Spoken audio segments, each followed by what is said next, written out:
Уште еден нов шок за македонските земјоделци.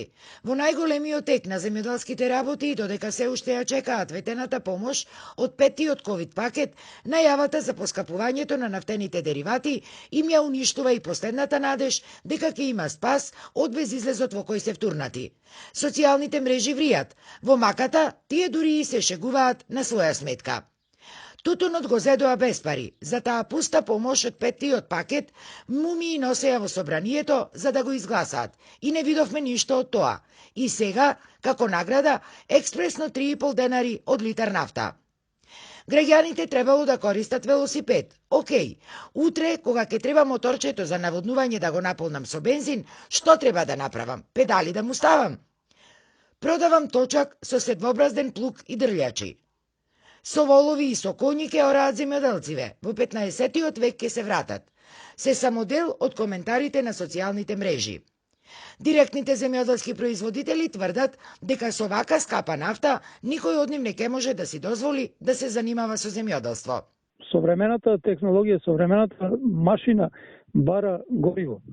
Со скапо гориво никој не може да си дозволи да се игра со судбината на своите деца, па да вложува многу, а неизвестно е дали воопшто ќе земе нешто. Така да, оние кои што се шегуваат дека можеби ќе се ора со рава, најверојатно можно е да се случи и тоа, доколку вака се продолжи. Јас, колку што знам, до сега се уште не сум видел трактор на педали. Па доколку успее премиерот да смисли такво нешто, ние ќе му бидеме преблагодарни. После овие најави за новите поскапувања, македонските земјоделци препознаваат манипулација и во така наречената зелена нафта. Сметаат дека она што државата еднаш им го дала како помош, сега бара начин тројно да им го наплати.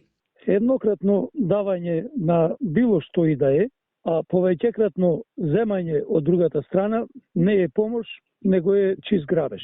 Од друга страна, она што дополнително и во континуитет многу ги вознемирува македонските земјоделци е и отсуството на сериозна национална аграрна стратегија, заради што, како што велат самите, имаат впечаток дека земјоделието во Македонија е препуштено само на себе.